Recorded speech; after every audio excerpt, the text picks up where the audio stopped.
Kita dalam contoh sehari-hari aja. Misalnya mau main, ternyata lapangannya becek misalnya. Kalau buat anak-anak BMX atau skate mau ngetrik ternyata lagi cedera. Atau mau jalan sama seseorang, hujan misalnya. Ngapain lagi? Mau beli handphone baru. Ternyata usaha kita yang tadi kita udah pikirin ada untungnya malah rugi. Mau jalan-jalan keluar kota, pasangannya sakit. Dan banyak, kadang-kadang penyebabnya sepele banget. Tapi bikin kita kecewa. Nah, gimana caranya kalau kondisinya kayak gitu? Sama kayak para sahabat dulu dalam perjalanan umroh. Pengen umroh, ternyata udah sampai di perbatasan kota Mekah, gak boleh masuk, disuruh pulang lagi ke Madinah. Itu kan diceritain dalam surat Al-Fatihah tentang perjalanan umroh yang berakhir dengan malah perjanjian Hudaybiyah. Niatnya pengen umroh, tapi endingnya perjanjian. Yang isi perjanjiannya, poin-poinnya kayaknya ngerugiin umat Islam banget. Tapi kan Allah punya rencana, dan rencana Allah pasti yang terbaik daripada rencana kita. Masalahnya gimana kita bisa ridho, bisa rela kalau kondisi itu terjadi dalam hidup kita. Kita sih yakin, ini adalah qadarullah, keinginan Allah. Tapi bikin kita yakin itu jadi berbuah, yakin itu kan kayak pohon ya. Iman itu adalah pohon. Gimana biar pohon ini berbuah? Salah satu buahnya itu adalah sifat ridho, sifat nerima. Sehingga dengan sifat ridho itu akhirnya kita punya kebaikan. Kebaikannya jadi bisa survive, tenang hadapi masalah, sabar dan seterusnya. Nah, gimana caranya? Setelah kita dapat sesuatu, kita yakin kepada Allah, terus jadi ridho. Nah, ini belajar matematikanya Allah Subhanahu wa Ta'ala. Dan itulah yang terjadi dalam perjanjian Hudaybiyah. Terjadi kepada Siti Maryam yang tadi dibacain suratnya. Maryam gak pengen punya anak tanpa suami. Kalaupun harus punya anak, nikah dulu. Tapi Allah punya rencana lain. Rencana manusia punya anak setelah nikah. Lagian Maryam lagi belum siap menikah nih. Belum ada cowok yang pantas buat Maryam. Justru karena itulah Allah beri dia anak tanpa laki-laki, tanpa suami. Kenapa? Gak ada suami yang pantas buat Maryam. Mungkin satu-satunya lelaki yang pantas buat Maryam cuma Nabi Muhammad. Tapi kan beda zaman. Masa Maryam harus nunggu Nabi Muhammad 300 tahun lagi kan ya? Nah, ternyata karena gak ada yang pantas buat dia, akhirnya dia punya anak tanpa harus melalui seorang suami. Mungkin kita terlalu soleh sehingga gak ada yang pantas buat kita. Pantasnya cuma bidadari, ya udah di akhirat nikahnya. Husnuzannya mah ya. Mungkin di atas nih gak ada yang pantas jadi imamnya, soalnya terlalu solehah. Jadi imam juga kayak ragu gitu. Aduh, ngimamin dia, hafalannya udah luar biasa, bacaannya lebih bagus, guru tahsin lah gitu. Saya baru belajar pratahsin, masa mau jadi imam seorang cewek yang guru tahsin? Karena dia terlalu keren, akhirnya gak ada yang pantas buat dia nih. Maryam kayak gitu banget.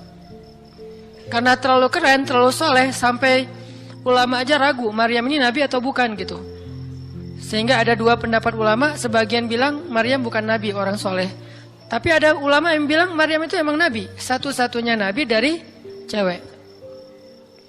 Satu dari 4 perempuan yang sempurna. Dan di antara 4 itu kayaknya menurut sebagian ulama Maryam nomor 1 tuh. Walaupun secara usia Asia, Maryam, Khadijah, Fatimah. Tapi Maryam itu paling keren lah. Tiba-tiba hamil. Datang cowok keren, baju putih, jubah putih. Auranya tuh luar biasa. Pokoknya cowok paling keren aja. Sampai Maryam kaget dan berta'awuz. Inni a'udzu birrahmani minka in kunta taqiyya. Aku berlindung kepada Allah dari kamu. Ketemu cowok keren malah berlindung, bukan bersyukur. Coba. Duh, keren banget ya. Astagfirullah, auzubillah, gitu kan ya. Nih Maryam nih. Duh, ceweknya keren banget. Udah lama ngelihat baru auzubillah, enggak. Dari awal auzubillah. Kenapa? Ada pasangan di sebelah gitu. Ada istrinya. Nah, Maryam langsung ta'awuz, inni a'udzu birrahman minka in kunta taqiyya. Kata Jibril, cowok keren itu ternyata namanya Gabriel. Kata Gabriel, innama ana rasulu rabbik liahaba laki ghulaman zakiyya. Jangan takut Maryam, aku itu utusan Tuhanmu, artinya malaikat yang pengen ngasih kamu anak yang sangat suci. Kata Maryam, anna yakunu li ghulam, gimana saya akan punya anak walam yamsasni basyarun. Gak ada seorang laki-laki pun yang pernah nyentuh saya, nyentuh aja gak pernah. Walam aku baghiyya, dan saya juga tidak pernah merendahkan diri depan laki-laki, artinya berbuat dosa. Anna yakunu li ghulam, gimana caranya saya punya anak? Kata Jibril, kadzaliki qala rabbuki huwa alayya hayyin. Itu udah kehendak Allah. Dan itu hayyin, mudah banget buat Allah SWT. Sepele banget lah buat Allah. Fahamalat, tiba-tiba Maryam hamil. Fantabadat bihi makanan qasiyya. Karena Maryam malu ketahuan hamilnya, akhirnya Maryam pun pergi ke suatu tempat yang terpencil, qasiyya, Aqsa. Aqsa itu artinya tempat yang jauh. Masjidil Aqsa disebut Al-Aqsa karena dia jauh dari Masjidil Haram. Kalau Madinah kan dekat. Masjid yang paling mulia kan ada 3 itu ya, Mekah, Madinah, Palestina.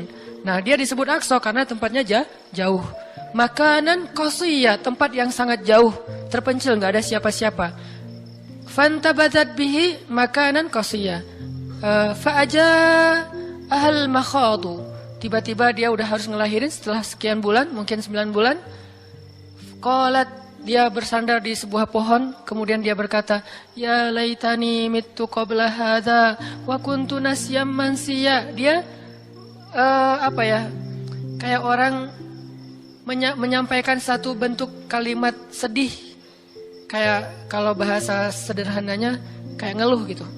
Ya laitani mittu qabla hadza, aduhai seandainya aku mati aja daripada harus menanggung malu kayak gini. Maryam itu kan pemalu banget. Mahkota sifat malu itu dipakai banget sama Maryam. Makanya ketahuan hamil nggak punya suami, itu buat Maryam pukulan paling luar biasa, telak banget. Walaupun dia nggak berbuat dosa, tapi tetap aja orang kan ngata-ngatain dia. Ditambah lagi Bani Israel, tahu sendiri kan Bani Israel suka banget viralin fitnah. Ada apa? Viral Bani Israel teh. Maryam hamil di luar nikah, viral. Semua orang ngomongin, mana Maryam. Terus rumahnya tuh dilemparin batu karena dianggap sebagai pembawa sial bagi Bani Israel. Dasar Maryam ngaku-ngakunya suci, sok suci segala macam. Sehingga Maryam bilang, ya laitani mittu qabla hadza. Aduhai seandainya saya mati aja sebelum ini terjadi pada saya. Sehingga saya menjadi orang yang tidak pernah dibicarakan oleh siapapun. Sedih. Berarti pengennya Maryam beda dengan pengennya Allah. Secara emosional, secara manusiawi, secara fitrah ada penolakan dan itu manusiawi. Maryam menolak. Begitu juga sahabat Muhajirin. Wa inna fariqam minkum lakarihun. Minhum lakarihun. Walaupun sebagian kalian itu dalam keadaan karih, menolak, nggak suka. Emangnya kita mau nerima musibah? Pasti kita nolak kan secara spontan, fitrah, manusiawi, nolak. Ya laitani mittu qabla hadza wa kuntu nasyan mansiya. Aduhai seandainya aku mati aja sebelum kejadian ini terjadi padaku, sehingga nggak ada orang yang ngomongin tentang aku. Jadi nggak ada trending topik tentang Maryam waktu itu. Dia berharap kayak gitu. Semua berita buka channel mana aja Maryam. Asal buka Instagram yang muncul duluan di home tuh Maryam. Viral banget, semua orang ngomongin Maryam. Sehingga Maryam bayangin, semua orang ngomongin kita se-Indonesia. Karena emang sebelumnya kan Maryam memang selebgram banget kan. Semua orang pengen nge-following Maryam. Jangankan yang cewek-cewek, yang cowok juga pengen nge-following Maryam. Cuman gak ada yang pantas. Semuanya kagum sama Maryam, respect. Tiba-tiba berubah. Kalau gak naik, jatuh kan gak berasa nih. Kita gak naik, jatuh. Paling keseleo dikit. Tapi kalau naiknya udah terlalu tinggi, jatuh kan lebih sakit nih. Maryam tuh naiknya udah terlalu tinggi. Saking tingginya sampai Nabi menyebut dia satu di antara 4 yang sempurna di muka bumi. Gak ada perempuan yang sempurna kecuali 4 itu. Itu benar-benar dipuja-puja tuh Maryam. Pengen punya anak nanti namanya Maryam. Pengen punya istri kayak Maryam. Pengen punya ibu kayak Maryam. Pokoknya Maryam itu idola banget tuh di zaman tersebut. Bani Israel kalau suka lebaynya luar biasa. Kalau benci, wah noraknya juga luar biasa. Itu Bani Israel. Berlebihan gitu. Kalau suka habis-habisan sampai dijadikan Tuhan kan dulu mereka pernah mengangkat seorang laki-laki yang soleh jadi Tuhan. Namanya Uzair. Namanya Uzair. Disebut sebagai anak Tuhan. Kemudian juga Isa juga gitu. Bani Israel tuh luar biasa kalau suka. Kalau benci, wah habis-habisan juga tuh dijelek-jelekin. Kayak mereka ngejelek-jelekin Musa, Harun. Kalau Harun gak terlalu sih, Musa. Kayak mereka ngejelek-jelekin Nabi, malaikat apa? Malaikat Jibril. Kan Bani Israel paling gak suka sama Jibril ya. Jadi gak ada orang Yahudi nama anaknya Gabriel tuh gak ada. Rata-rata nama anaknya Michael. Karena mereka senang banget sama Mikail, gak suka sama Jibril. Kenapa? Jibril itu kalau turun pasti bawa perintah. Wahyu kan? Jibril mah hese, bawa perintah wae gitu. Bawel Jibril menurut mereka. Kalau Mikail keren, bawa rezeki, bawa rahmat, bawa apa. Sehingga mereka senangnya sama Mikail. Dibikinlah film Jin versus Gabriel. Malah nggak yang baik itu waktu itu Jin. Kan banyak tuh film-film kayak gitu tuh. Itu memang dari dulu kayak gitu. Nah, Maryam naik tinggi, dipuja-puja semua orang. Maryam, kalau ketemu Maryam, fallback dong, gitu-gitu pada. Wah, pokoknya heboh aja sama Maryam. Tiba-tiba ada kasus, Maryam kan jatuhnya dalam banget sehingga Maryam tuh nggak siap perasaannya. Bukan karena dia sombong dan senang dipuja, tapi memang dia orang yang selama ini nggak melakukan kesalahan apapun, tiba-tiba dihadapkan dengan tuduhan yang sangat-sangat menyedihkan. Mirip dengan yang dialamin oleh Aisyah dituduh selingkuh. Orang sekelas Aisyah dituduh selingkuh kan berat banget. Kita aja dituduh macam-macam udah sedih kan, apalagi Aisyah. Sekelas Aisyah yang terjaga dituduh selingkuh.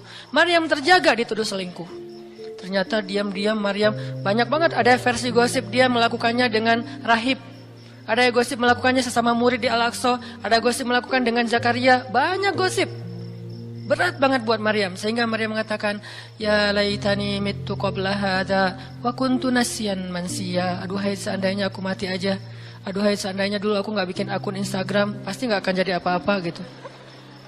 Nyesel udah punya akun. Udah gitu banyak lagi yang ngomongin. Akhirnya turun ayat. Turun lagi Jibril. Turun malaikat. Fanadaha min tahtiha alla tahzani qad ja'ala rabbuki tahtaki sariya. Dipanggillah Maryam oleh malaikat itu. Ya Maryam, la tahzani. Kalau Abu Bakar, la tahzan. Kalau Maryam, la tahzani. Dua orang yang disebutkan kalimat la tahzan di dalam Al-Quran. La tahzan, innallaha ma'ana. Siapa? Abu Bakar. Kalau Maryam, la tahzani. Qad ja'ala rabbuki tahtaki sariya. Jangan sedih wahai Maryam, gak usah khawatir. Allah udah memunculkan mata air di bawah kakimu. Artinya, Allah yang akan merawat kamu, Allah yang akan ngebelain kamu, Allah yang akan deketin kamu, Allah bersama kamu wahai Maryam. Apa pelajarannya di sini teman-teman? Ketika Allah menggunakan logikanya yang kita tidak bayangkan, yang awalnya kita tolak, itu artinya Allah sedang memberikan kita kesempatan hanya akan ditolong oleh Allah saja, tidak oleh makhluk. Ketika Allah menempatkan kita dalam satu situasi yang sulit, yang sampai bikin kita kehabisan ide nih gimana cara keluar dari situasi ini, itu berarti Allah lagi ngasih kita kesempatan masuk dalam sebuah situasi yang tidak ada yang bisa nolong kita kecuali Allah. Allah pengen nolong sendiri. Dan pertolongan Allah itu ajaib. Tapi kalau Allah tempatkan kita dalam sebuah situasi yang kita masih berpikir dan menemukan beberapa jalan walaupun belum pasti bisa, berarti kita masih diberikan kesempatan yang nolong kita itu makhluk. Oh minta tolong ke si fulan, minta tolong si fulan. Tapi begitu kita mentok, kenapa ya kok berat banget nih masalah saya? Berarti Allah lagi menempatkan kita di sebuah situasi yang Allah sendiri yang akan menolong kita. Itulah perang Badar, itulah perang Ahzab, itulah Hudaybiyah, itulah Maryam, itulah banyak kisah kayak gitu. Situasi yang kayak udah mentok banget, yang gak pernah kita bayangkan, yang kita awalnya pasti nolak secara spontan, berarti Allah lagi nempatin kita di sebuah situasi yang Allah pengen men-treat kita langsung sendiri, nggak mau pakai yang lain. Qad ja'ala rabbuki tahtaki sariya. Allah sendiri yang akan memunculkan mata air di bawah kakimu wahai Maryam. Ayub juga kayak gitu. Semua dokter datang habis uang Ayub untuk biaya dokter tapi nggak sembuh.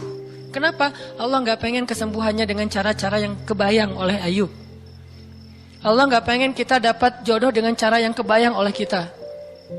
Reunian, stalking Instagram, salah ngambil kebab.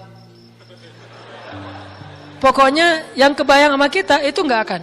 Kenapa? Allah pengen ngasih kita cara yang cuman Allah sendiri yang tahu dan itu surprise. Dan itu istimewa banget. Apa itu? Kalau saya tahu berarti bukan surprise kan? Tunggu aja, masing-masing punya rahasia sendiri-sendiri. Dan ini yang bikin kita terus berharap. Sehingga Maryam tiba-tiba ngelihat di bawah kakinya sama Isa udah ada mata air.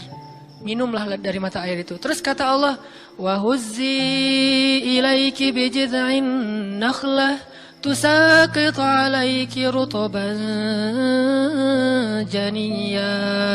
Ya Maryam, goyangkan pohon kurma yang ada di sebelahmu. Kan dia tadi bersandar di pohon kurma pas ngelahirin. Terus disuruh goyangin tuh pohon kurma. Saya pernah bilang, bayangin gimana seorang perempuan yang baru ngelahirin, yang lagi lemah disuruh goyangin pohon korma. Pohon korma itu ukuran diameternya sebesar meja ini nih. Lebih besar daripada diameter pohon kelapa. Bayangin, ngegoyang pohon korma sebesar ini, seorang perempuan, goyang gak tuh pohon? Gak bakal, laki-laki aja gak goyang, apalagi sendiri. 10 orang laki-laki aja ngegoyang pohon korma segede ini, belum tentu goyang. Goyang aja enggak, apalagi sampai ngejatuhin buah korma. Kalau buah korma yang udah tua jatuh masih mending, ini yang muda jatuhnya tuh. Berarti kan goyangnya lumayan tuh. Berapa skala Richter ya? Yang muda jatuhnya rutoban janiyya, bukan korma yang tamar, yang udah tua, yang udah emang dihembus juga pakai angin jatuh, enggak. Wahuzzi, goyangkan pohon kurma itu ya Maryam. Apakah Maryam berpikir Allah kalau ngasih perintah yang logis deh? Enggak kan? Kan Allah tahu ini pohon kurma dan saya baru ngelahirin, masa disuruh goyang? Enggak. Logika kayak gini, pertanyaan kayak gini nggak muncul dari orang yang udah pasrah banget sama Allah, yakin kalau Allah yang perintahkan lakukan aja deh. Gak usah tanya gimana nanti hasilnya, itu bagian Allah, bagian kita ngelakuin apa yang Allah perintahin, disebut dengan ikhtiar. Kadang-kadang ikhtiarnya nggak nyambung dengan hasil, tapi Allah suruh, ya udah lakuin aja. Maryam pegang tuh pohon, baru digoyang dikit udah langsung berguncang. Tusakit alaiki, jatuhlah, bukan jatuh, berjatuhanlah. Berarti banyak nih. Berjatuhanlah untukmu rutoban janiyya, buah-buah kurma yang masih muda tapi manis. Artinya apa? Hasilnya Allah yang pilih. Kurma yang mana yang mau jatuh, dengan rasa apa yang mau jatuh, yang jaraknya sekian dari tempat duduknya yang Maryam yang akan jatuh. Allah yang menentukan hasil. Tugasnya Maryam cuma ngegoyangin dong, walaupun gak mungkin akan terguncang. Ini iman. Belajar iman. Allah yang suruh, ya sudah saya lakukan. Allah suruh ikhtiar, ya saya ikhtiar. Allah suruh berobat, ya saya berobat. Tapi hasilnya Allah yang nentuin kayak gimana caranya. Akhirnya rutoban janiyya, berjatuhan. Kata Allah, fakuli washrobi wa qarri aina. Makanlah Maryam, minumlah Maryam, dan bersenang hatilah kamu dengan semua ini. Sehingga kata Nabi komen setelah baca ayat ini nih. Nabi komen Nabi apa? Korma dan manusia itu ada hubungan sejarah. Diciptakan dari jenis tanah yang sama. Jadi pohon-pohon lain itu jenis tanahnya beda. Cuman satu yang mirip dengan manusia, jenis tanahnya korma. Sehingga salah satu yang cepat merecovery seorang perempuan yang baru ngelahirin adalah makan rutoban janiyya, korma yang yang muda tapi manis. Jangan dikasih ke bayinya ya, keselak, bahaya. Kasih ke ibunya. Kalau ke bayinya, tamar, korma yang udah tua, terus dikunyah sama bapaknya, dengan syarat bapaknya udah gosok gigi. Jangan habis makan bala-bala, cengek, makan kurma, kasih ke bayi. Kasih ke bayi yang tua, kasih ke ibunya yang muda. Dan itu cepat merecovery seorang perempuan. Kata Nabi, di situ ada obat dari penyakit. Intinya teman-teman, kayak gitu ternyata cara Allah. Ini logika Allah nih. Sehingga ketika kaum muslimin, balik lagi ke surat Al-Anfal, dihadapkan dengan satu pilihan yang mereka nggak pernah ngebayangin dan secara spontan karihun, menolak, maka Allah Subhanahu wa taala menyampaikan kenapa Allah memilih itu. Karena kata Allah, tujuan dalam pencegatan ini bukanlah mengambil harta, tetapi untuk menunjukkan mana yang benar, mana yang batil. Ya sudahlah, daripada menentang Allah, sami'na wa ata'na, ikut. Walaupun sebetulnya hatinya masih karihun, nggak rela gitu. Ikutlah pilihan Allah dan Rasul. Mereka pun ganti rute, dari yang tadi rute mau mencegat Abu Sufyan, sekarang rute kepada Abu Jahal. Mulai ngutus mata-mata Abu Jahal, berapa pasukannya segala macam, bermalam di sebuah tempat di daerah situ. Malamnya Nabi itu nggak bisa tidur. Nabi sepanjang malam beristighosah. Jadi istighosah itu teman-teman salah satu di antara sunnah-sunnah Nabi SAW. Apa istighosah artinya? Doa yang sangat lama. Nabi malam itu sama Abu Bakar berdua nggak tidur, yang lain pada tidur kan besok mau perang nih. Malam ini mereka tidur, besok mau tanding aja disuruh tidur kan ya. Apalagi besok mau perang, tidur wajib tidur. Yang belum tidur pokoknya pura-pura tidur aja. Kayak kita besok mau akad kan harus tidur ya, walaupun susah tidurnya.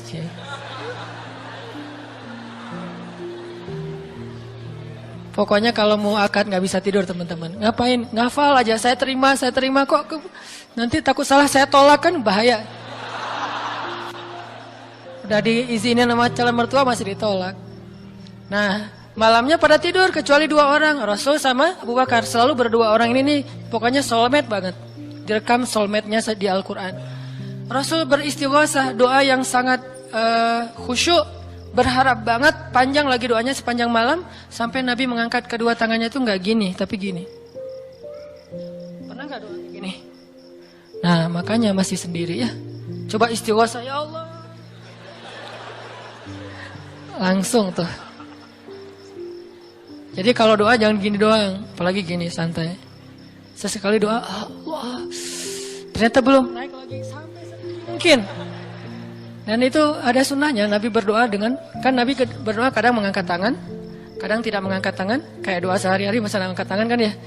Kayak mau makan misalnya, Bismillahirrahmanirrahim amutu wa ahya. Allahumma barik lana gitu ya, kan nggak harus ngangkat tangan.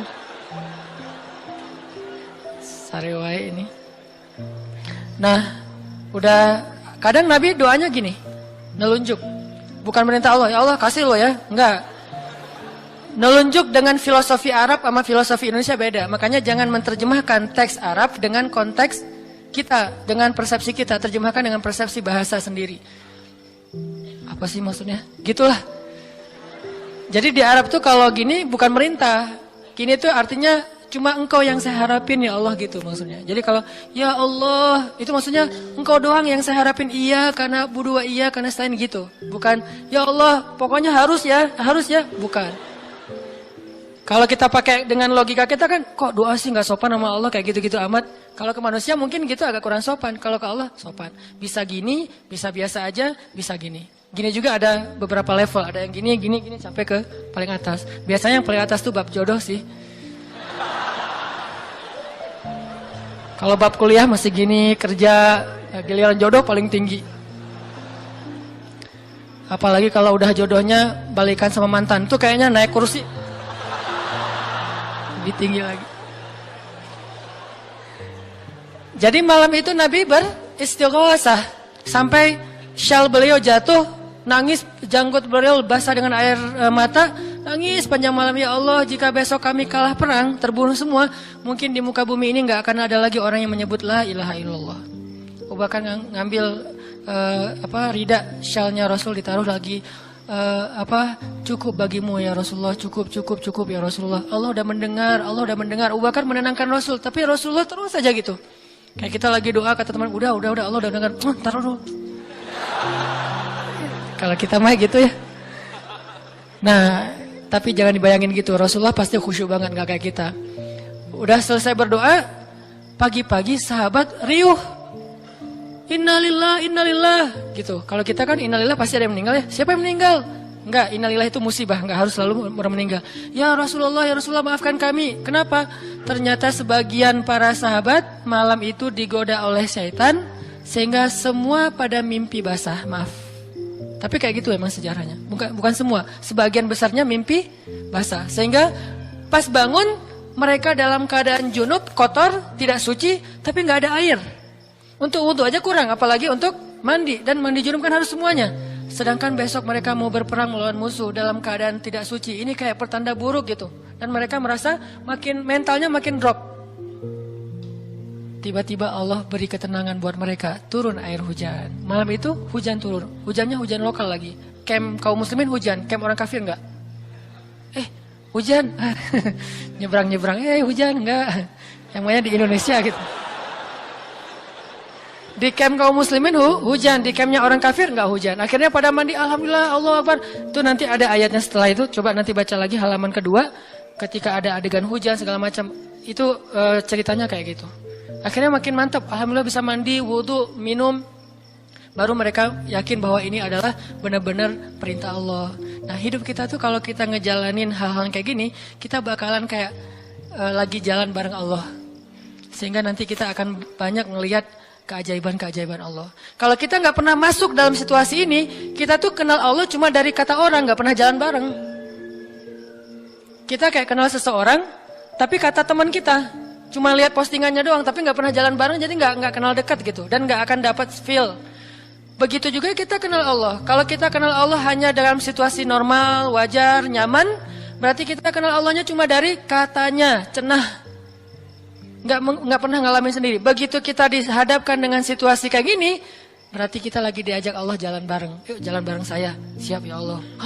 Banyak kejutan-kejutan, banyak yang bikin kita kaget. Kenapa? Karena kita jalannya dengan zat yang maha kuasa. Dia akan tunjukin kekuasaan-kekuasaannya. Dan kekuasaan Allah yang paling luar biasa ditunjukin justru dalam kesulitan. Kalau dalam normal nggak luar biasa namanya.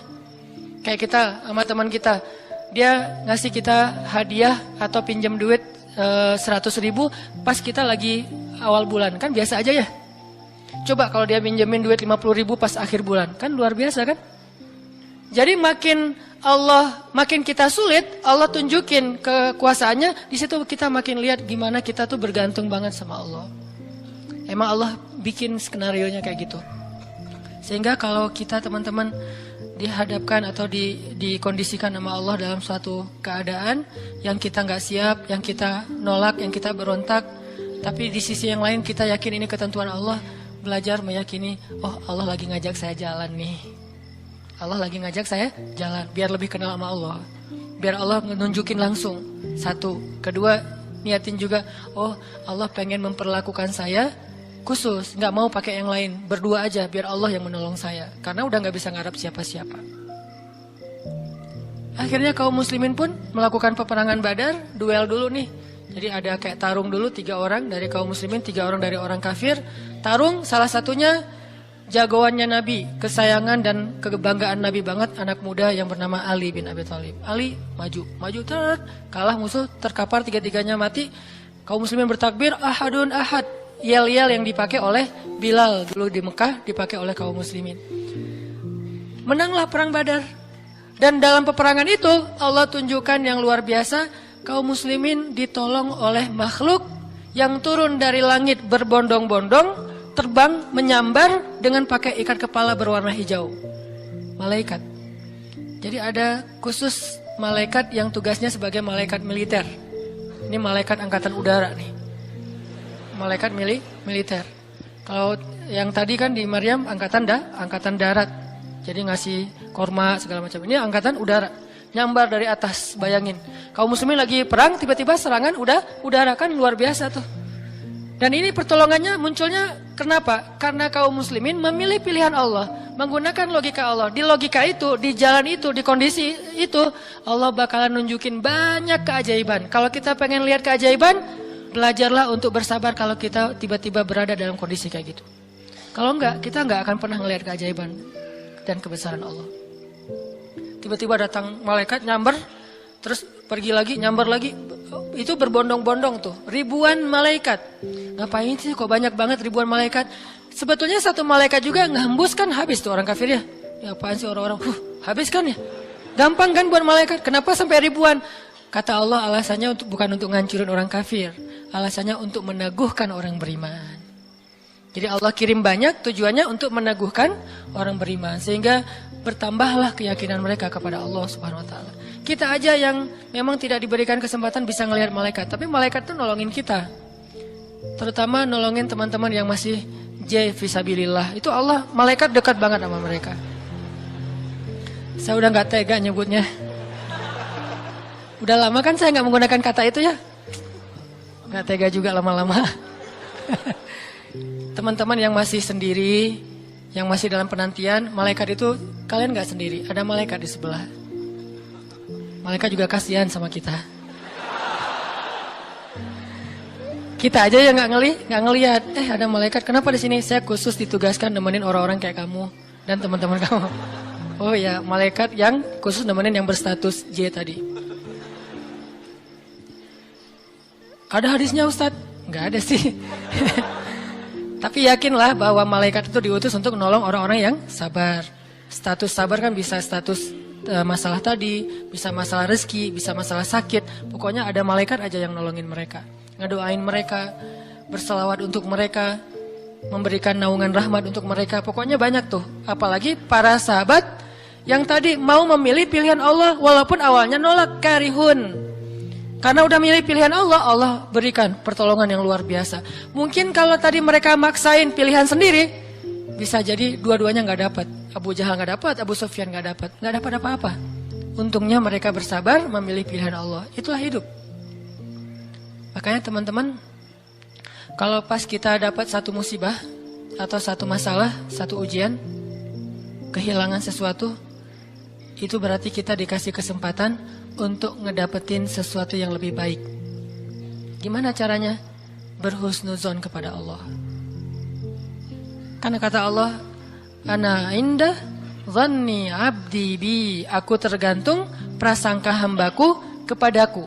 Berarti kalau kita misalnya lagi dapat masalah, terus kita berhusnuzon, oh Allah pengen ngasih yang lebih baik. Itu Allah berarti kayak gitu. Kan kesempatan kan? Kenapa kita malah gunain kesempatan itu untuk bersuuzon? Kenalah kita dengan apa yang kita persangkakan. Aku tergantung prasangka hambaku kepadaku. Pas ada musibah kehilangan sesuatu, oh mungkin memang Allah pengen ngasih saya yang lebih baik dari ini. Ini kan udah lama saya pakai ini, udah 2 tahun, 3 tahun, pengen diganti sama Allah. Itu gitu banget Allah tuh sama kita.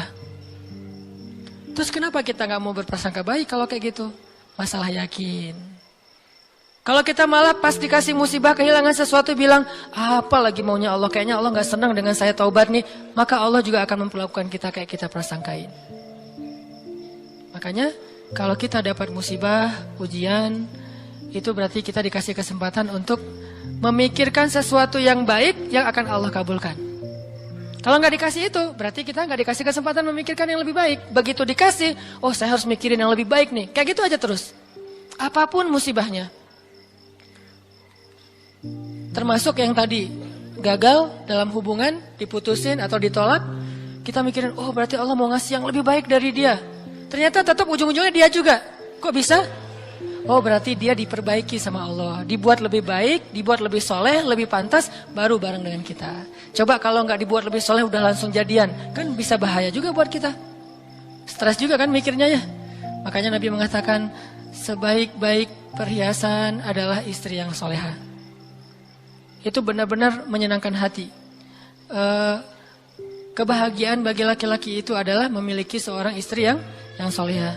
Istri yang soleha itu bukan cuman istri yang hafal Qur'annya banyak, yang hafal hadisnya bukan wawasan. Istri yang soleha itu istri yang akhlaknya baik. Yang kalau kita ngelihat dia langsung bahagia. Jadi pulang ke rumah itu nggak pernah nyetel TV.